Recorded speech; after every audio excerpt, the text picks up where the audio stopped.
الحمدللہ رب العالمین والعاقبۃ للمتقین والصلاۃ والسلام علی سید الانبیاء والمرسلین والمعصومین اما بعد فاعوذ باللہ من الشیطان الرجیم بسم اللہ الرحمن الرحیم اللہم صلی علی محمد وآل محمد.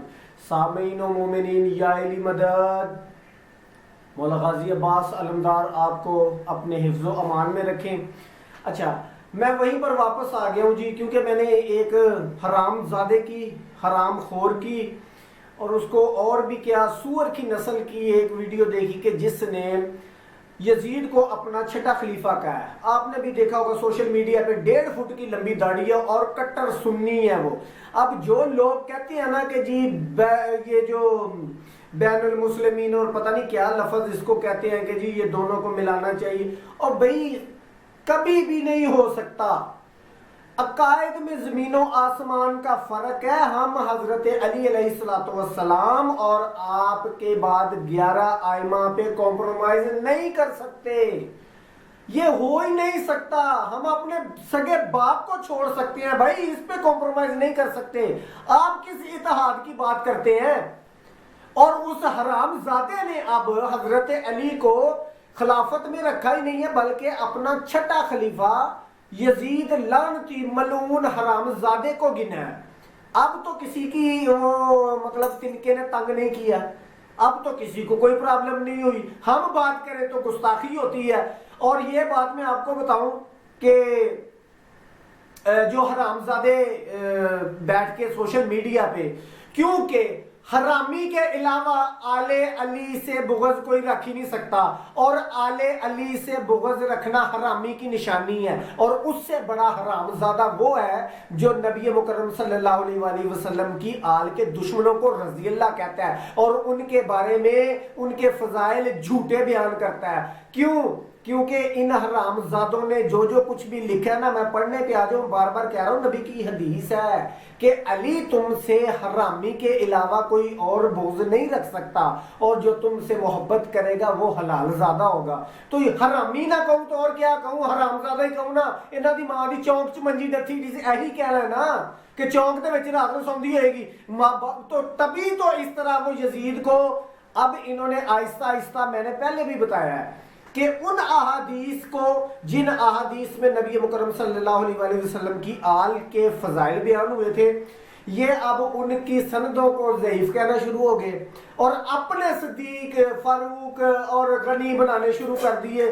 جبکہ ترمذی کی روایت میں آپ کے سامنے پڑھ چکا ہوں، اس کے بعد ابن ماجہ کی پڑھ لی ہے اور مصداق الحاکم کی پڑھ لی ہے کہ میں ہی اللہ کا بندہ ہوں، میں ہی صدیق اکبر ہوں، اور میں ہی فاروق اعظم ہوں، اور میرے بعد اس لفظ کا دعویٰ، اس فضیلت کا دعویٰ کذاب اور جھوٹا ہی کرے گا. اس کا مطلب ہے کہ اب حضرت علی کے علاوہ جس کو بھی صدیق کہو گے وہ بھی کذاب ہوگا اور تم بھی کذاب ہوگے، اور وہ تو کذاب ہوا تم حرام زادے ہوگے، کیونکہ تم نے بغض علی میں کسی اور کو صدیق اور فاروق بنایا. اچھا، اور تم نے یہ جو لکھی، یہ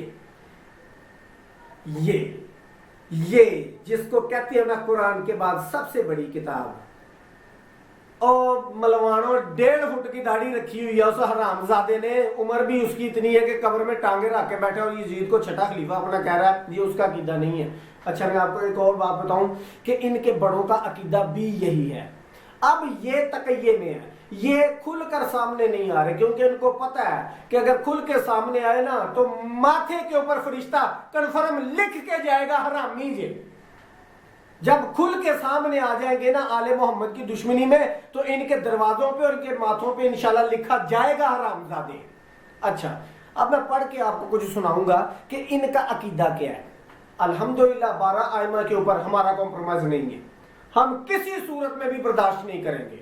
ٹھیک ہے، وہ جس مرضی لچے کو، لفنگے کو، حرامی کو، زانی کو، شرابی کو، کبابی کو، اور پھپھی اور ماسی کے ساتھ نکاح کرنے والے کو بھی جو بھی بناتے رہے وہ بناتے رہے. ان حرامزادوں نے اصل میں مدرسوں میں بھی تو یہی کچھ کرنا ہوتا ہے نا. تو اپنے رستے سیدھے کرنے ہوتے ہیں نا. وہ جیسے جنگ احد میں بھاگنے والا مسئلہ ہے, تو یہاں پر بھی تو بتانا نا کہ جب کسی جگہ پہ پھنس جاؤ تو بھج جاؤ, کیونکہ بھجنا بھی سارے صحابیوں کی سنت ہے. تو یہ ساری روایتیں کہیں نہ کہیں انہوں نے جوڑی ہوئی ہیں. اچھا اب میں آپ کے سامنے پڑھنے لگا ہوں جی, اب ان کا عقیدہ کیا ہے نبی مکرم کے بارے میں. ہمیں گستاخ کہتے ہیں, ہم اپنے ائمہ جناب علی علیہ الصلوۃ والسلام اور آپ کی آل اولاد کی تعظیم, اتباع اور ان کا احترام اتنا کرتے ہیں کہ اس کے اوپر اپنے باپ کے ساتھ بھی کمپرومائز نہیں کریں گے. ایک چیز. دوسری چیز میں آپ کو یہ بتاؤں کہ ان کا عقیدہ, خدا کی قسم نبی مکرم صلی اللہ علیہ وآلہ وسلم سے یہ دین لینا گوارا ہی نہیں کرتے جتنے بھی مکتب فکر ہے, سوائے فقہ جعفریہ کے, سوائے امام جعفر صادق علیہ الصلوۃ والسلام کے فقہ کے تمام مسالک اور مذاہب جو ہے نا, انہوں نے نبی مکرم سے دین لینا گوارا ہی نہیں کیا. کیونکہ انہوں نے اگر دین نبی مکرم سے لیا ہوتا تو وہ کسی کو ایرے گہرے کو صدیق, فاروق اور غنی نہ بناتے. ان کو پتا ہوتا صدیق کون ہے, فاروق کون ہے اور غنی کون ہے. اچھا اب میں آپ کو ان کا عقیدہ بتاؤں. اب میں نے ان کا عقیدہ پڑھنا ہے اور ان کی کتاب سے, اس سے یہ کھول کے رکھی ہے, اس سے انشاءاللہ ان کا عقیدہ میں نے پڑھنا ہے. ٹھیک ہے, یہ دیکھیں پہلی جلد ہے, شروع کرنے لگا ہوں گی.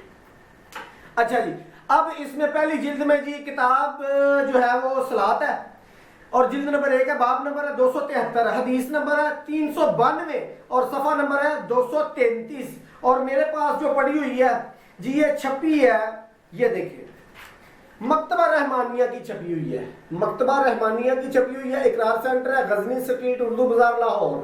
ٹھیک ہے, ابو عبداللہ محمد بن اسماعیل بخاری رحمہ اللہ. انہوں نے کیا نا, اسی نے نہیں کہیں گے, ہم تو نہیں کہتے. جو بندہ اول فول نبی مکرم کی ذات پہ شک کرے اور غلاظتوں کے نعوذ باللہ من ذالک الزام نبی پر لگائے, حرام زیادہ ہوگا. رحمت اللہ کیسے ہو گیا؟ اچھا بہرحال جی ہمیں کیا لگے, جس کا ہے رحمت اللہ اس کا ہوگا. اچھا جی صفحہ نمبر پڑھنے لگا ہوں 233. عبداللہ ابن مسعود فرماتے ہیں کہ رسول اللہ صلی اللہ علیہ وآلہ وسلم نے ایک بار ظہر کی 5 رکعتیں پڑھائیں, ظہر کی نماز کی 5 رکعتیں پڑھائیں. سنیو شرم کرو, تمہارا عقیدہ ہے کہ ہمارے نبی مکرم صلی اللہ علیہ وآلہ وسلم کے اوپر اگر ہم درود پڑھیں تو وہ وہاں سے بھی اس کا جواب دیتے ہیں. تو شرم کرو بخاری کو, تم کم از کم تم تو حیا کر لو کہ نبی مکرم بھول گئے اور انہوں نے ظہر کی نماز جو ہے نا 4 کے بجائے 5 رکعتیں پڑھا دی. یہ حدیث آپ کے سامنے ہے, نہیں یقین کھول لینا. یہ ہے جی, یہ صفحہ نمبر 233, یہ صفحہ نمبر 233 سے پڑھ رہا ہوں کتاب صلاۃ میں. ٹھیک ہے, یہ کتاب صلاۃ میں پڑھ رہا ہوں. ٹھیک ہے, اچھا اب اس کے بعد جی صحابہ نے عرض کیا کیا نماز بڑھا دی گئی ہے؟ آپ نے فرمایا کیا ہوا؟ عرض کیا 5 رکعتیں پڑھا دی ہیں. عبداللہ کہتے ہیں آپ نے پاؤں موڑ کر 2 سجدے کیے, یعنی کہ سجدہ صاحب کیا. معاذ اللہ, رسول اللہ صلی اللہ علیہ وسلم کا رکعتیں بھول جانا, 4 کی 5 پڑھانا, یہ سب ایک سازش کے تحت ہے کہ ایک بندے نے نا, ایک حرامی نے, مسلمانوں کے ماموں نے بدھ والے دن جمعہ پڑھایا. وہ بھی حدیث میرے پاس موجود ہے. یہ سارا کچھ میرے نبی مکرم کی ذات پہ جوڑنے کی وجہ کیا ہے؟ میرے پاک نبی, میرے نور علی نور نبی, میرے اللہ کے نور کے مظہر نبی. جب کچھ نہ تھا تب میرا نبی موجود تھا. اس کے اوپر الزام لگانے کی وجہ اپنے پیروں کو بچانا ہے. جیسا کہ اب یہ یزید کا دفاع کرنا شروع ہوئے ہیں, پھر اس کے باپ کا کریں گے, پھر اس کے باپ کا کریں گے, کھوتے پہ بیٹھے کا, کھوتے کو ہانکنے والے کا, کھوتے کی لگام پکڑنے والے, تینوں لانتیوں کا دفاع کریں گے. اس کے بعد یہ آہستہ آہستہ مجھے پتا ہے اب انہوں نے آگے کہاں پہ جانا, لیکن روایتیں بڑی پکی ہیں. ہاں اس کو بدل دو, ہاں اس کو بدل دو, اس میں جو نبی کی گستاخیاں کی ہیں نا وہ چھوڑو, وہ بدلو, اور یا مانو کہ نبی مکرم دنیا میں لوگوں کی اصلاح کرنے نہیں, لوگوں سے اصلاح لینے آئے تھے. لوگ بہت سمجھدار تھے, ہاں جی صحابی سمجھدار تھے, صحابیوں کو سب کچھ پتا تھا اور نبی بھول جاتے تھے. اچھا اس کے بعد جمعے والے دن, جمعہ جو ہے نا بدھ والے دن پڑھایا تھا نا جس بندے نے, جس نے یہ منافق نے یہ کام کیا تھا. اب اس کی غلطی کو جی نبی پاک کو بھی تے 5 رکعتاں پڑھاتی ہیں جو نے بدھ والے دن جمعہ پڑھاتا تھا, کی فرق پیا؟ آگے والی حدیث آپ کے سامنے جی, یہ ہے جی کتاب ہے مواقعات الصلاۃ, باب نمبر 254,